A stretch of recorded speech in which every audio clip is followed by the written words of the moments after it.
Welcome to the Old Time Radio Superman Show. This is your host, Adam Graham, coming to you from Boise, Idaho, as we get into a series I've been looking forward to for some time. It's the return of the strongest Superman villain that Superman has yet to face in this series, the Yellow Mask. No more doll makers. No more crazy guys on islands. No more two-bit panty-anty medicine men. And now we're into the real deal. Yellow Mask is back. A menacing character from the early Superman who appeared in the first few episodes, and then they switched to serials that didn't include him. And we've been through some villains that were kind of good and some villains that were really, the flunkies of villain school. But now we're back with the Yellow Mask. Now, as we get started, I want to encourage you to check out Laser and Sword magazine, lasersword.adamsweb.us. If you're looking for a Christmas gift, we've got the perfect one, Laser and Sword Annual. All 4 of our first issues bound in great binding, available at lasersword.adamsweb.us. Go by and pick up your copy today. But let's go ahead and let's get started with the Yellow Mask and the $5 million jewel robbery, Part 1. Presenting the transcription feature, Superman! The sky! Look! It's a bird! It's a plane! It's Superman! And now, Superman, valiant fighter for truth and justice, mighty champion of the weak and the oppressed, who has appeared on Earth from the destroyed planet Krypton with a physical structure never before attained by mortal men. Superman, who is stronger than a locomotive, faster than a speeding bullet, and who walks about among other men disguised as mild Clark Kent, reporter for a great metropolitan newspaper. As our story opens today, Kent and young Jimmy Olsen, Daily Planet copy boy, are returning home from their amazing adventures in the Caribbean Sea. Summoned back by Perry White, editor of the Daily Planet, they're traveling north in the luxury of a compartment aboard the Thunderbolt, crack streamliner of the Atlantic Railroad. Clark Kent eagerly turns the pages of a late newspaper, while Jimmy looks out the window. Neither one has a thought of danger. But even as the gleaming flyer slows down for a station, a voice from the past, unheard for months, travels over a secret wavelength. Listen.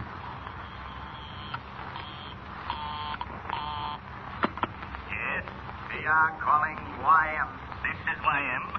What have you to report? Everything is in readiness. You have arranged for the automobile to be met? I have. Where is the transfer to be made? Have you discovered that? Yes. When the train reaches a small station known as... Never mind that. All I want to know is that everything has been done to ensure success. There must be no failure. We won't fail. Very well. When everything is finished, you will report back to me in the usual way. Do you understand? I understand. That is all.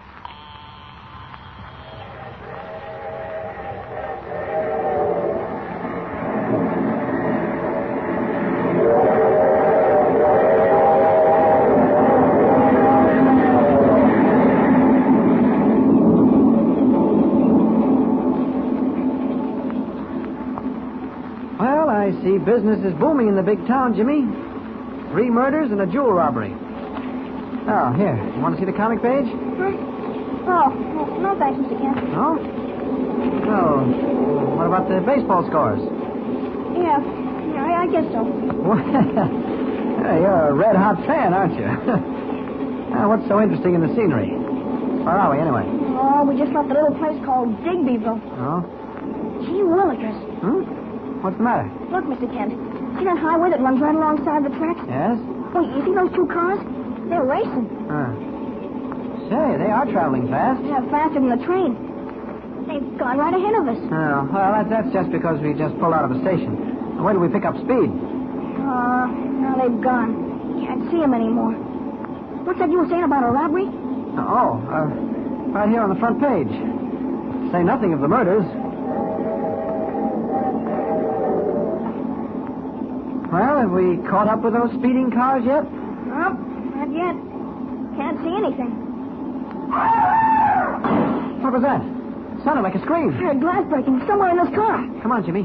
Remember, we're newspaper men. Right. There's a story in this. We don't want to miss it. I told you it was in this car. In the next compartment. Oh, look at that window, Mr. Kent. It's all smashed to bits. What happened? What's going on? Somebody threw a rock through the window. No, it's all right, miss. Just take it easy. What was it? Did it hit you? Well, I was sitting right here reading my magazine, and all of a sudden something crashed through that window. Call the conductor. No, don't do that. Nobody's hurt. I'm so frightened. Jimmy, see if you can find what it was, eh? If it came through the window, it must be in this car. Yeah, look under the seats. Chances are it was a rock tossed by some kid. You find anything, Jimmy? No, Mr. Kent. Oh, here, I'll help you. All right. Oh. Hey. Sorry, Jimmy, I didn't mean to bump you. Oh, that's all right, Mr. Kent. Now, go ahead, you keep on looking. Please, have you found anything? What was it? Don't you worry, miss. Just be glad it didn't hurt you, whatever it was. Who are you? How did you get in here so fast? Why, we're in the next compartment, the one next to yours.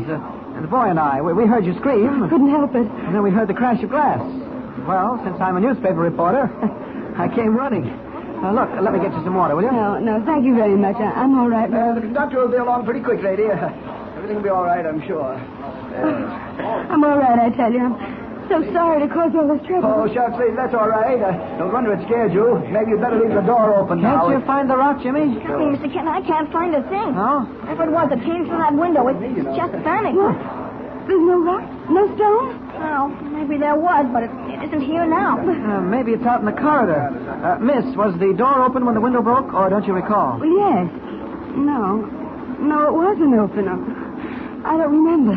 Guess it must have been open, or we wouldn't have heard things so plain, But Mr. the Kent. door was open, all right, young lady. Guess you're so mixed up you don't remember. You just walked in from down the car. I was behind you. Yes, you're right. I just sat down my magazine. Well, then maybe the stone rolled out in the corridor. Nothing out there, Mr. Kent. No? I looked all over. I tell you, if anything did come in, it just vanished. Well, how can that be? Where could it go? Well, never mind, miss. It is a little queer, but it doesn't matter much. But it does matter. It matters a great deal. I tell you it does. Here comes the conductor. Come on, boys. Maybe we'd better get out of here and leave the little lady alone. Yes, he's right. Come on, Jimmy. Let's go back where we belong. Gee, Mr. Kent, aren't you going to stay and see the conductor? Maybe there's a story. Oh, there's no story here, Jimmy. Let's go, huh? Okay, Mr. Kent. It seems to me, even if there's a chance of a story, we ought to stay around and find No, out. stop. I want to get back to our own compartment quickly. Huh? Hurry. Here we are. Close the door. Right. Well, there are one or two other angles that might make this a story, Jimmy. Even though our lady friend in the next compartment wasn't hit on the head. What do you mean? Well, for one thing, think back. Which came first, as you recall it? The crash of glass or the scream? Glass, of course. Oh? Are you sure? Golly, Mr. Kent, it must have come first. Why would she scream before she was frightened? Especially if she was reading a magazine. Yes, that's just the point. Why did she scream first? Did she? Absolutely. She screamed, and then the window crashed. But what made her scream? Yes, exactly. What did? If you ask me, she wasn't reading her magazine at all, Jimmy. She was looking out the window, and she screamed because of something she saw. What? Yes, and if you ask me, it wasn't a boy getting ready to throw a rock. Whatever it was, she knew what it meant. It was something terrible, a shock. And it tore a scream from her throat before she could check herself. But if that's so, why didn't she tell us that? Why did she say she was reading a magazine? Yes, that's the mystery, Jimmy. Why did she lie? What is she holding back? Yes, and that brings us to the next item. I think it's high time we had a look at the missile. The what? The missile, Jimmy. In other words, the object that came through the window. Oh. See here? Golly, Mr. Kent, you had it all along. Sure. What do you think I bumped you for? I had it, Jimmy. And I kept it because the minute I laid eyes on it, I knew it might be interesting. Now, let's have a look, huh? Gee, it's a cloth package. Package and a heavy package, like a bag of marbles. Careful now. I'm going to dump it out on the table. Gee whiz. Great Caesar's ghost. Precious stones, jewels worth a fortune. Jimmy, do you see that thing? That's a black diamond. Mr. Kent, what? Golly, where did it come from? Whose is it? Where's that newspaper, Jimmy? Right here. Didn't I say something about a big jewel robbery? Uh-huh. Where is that? Oh, yes. Here it is. Great Scott. $5 million worth of unmounted gems stolen from the foreign pavilion at the National Exposition. And are these the gems? Jimmy, they must be the same ones. Crown jewels from one of the most famous collections in the world. Worth $5 million. Wow, that's a lot of money. Oh. Gotta put them back in the bag. Okay. Carefully now. That's it. Oh, yeah. And hide the bag. Men commit murder for jewels like that, Jimmy. They may have done it to get them. They'll certainly do it to get them back. Well, Mr. Kent. What is it, Jimmy? I just happened to think. Those cars. The ones I saw racing along the road. Yes? Well, what about them? Maybe that was them. Maybe one of them had the jewels and the other was chasing them. What? Remember? It was just after they got ahead of us that we heard the window break. I'd forgotten, Jimmy. I believe you're right. I'm going out to have a look along the train. You hold on to the jewels and don't stir out of this compartment. What are you going to do, Mr. Kent? Oh, just look around. Maybe question that girl. You stay right here, Jimmy. Don't you move until I get back. And hide that bag. Mr. Kent, don't be too long. Don't worry. You'll be all right. Boy's right. Those speeding cars did have something to do with this. I'd better look into it. And to do that, Clark Kent gives way to Superman. I'll fly back along the tracks and see what happened on the highway. Now, out this door. No one's looking. Good. Out we go. And up, and away!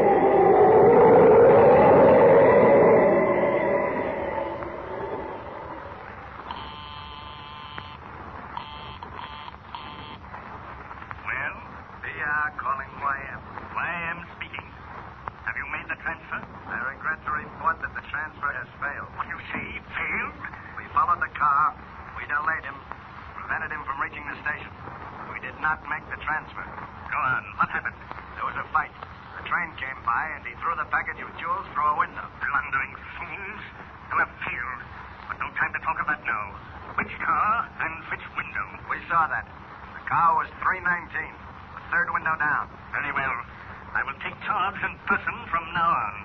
I will board the train myself and do what must be done. That is all. The yellow mask will not fail.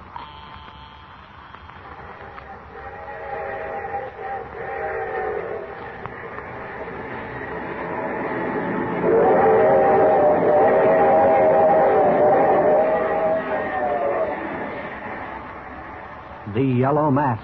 Back from the past, the most dangerous of all international criminals appears again with the crown jewels of a world-famous empire as his prize. What will happen aboard the train? Who is the mysterious girl? What will Superman find as he soars above the railway line back along the way they have come? Tune in next time and follow the exciting story with Superman. And remember, tune in the next thrilling installment of the transcription feature, Superman. Up in the sky. Look! It's a bird. It's a plane! It's Superman!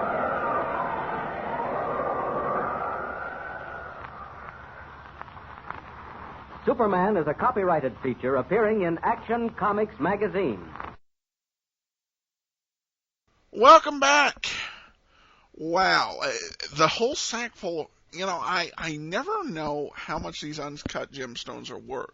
So I'm trying to imagine how big this has to be. And we're talking $5 million in 1941 dollars, which is which is much less than which is much more, would be much more today. But we've got the return of the Yellow Mask and him boarding the train. Villainy is going to be afoot. So you're going to want to stay tuned these next few weeks. This is going to be a pretty exciting series here with the Yellow Mask. I encourage everybody, send me your thoughts. Email me, adam@adamsweb.us. Please feel free to cast your vote for us at Podcast Alley. It's much appreciated, podcastalley.com. But for now, this is your host, Adam Graham, signing off.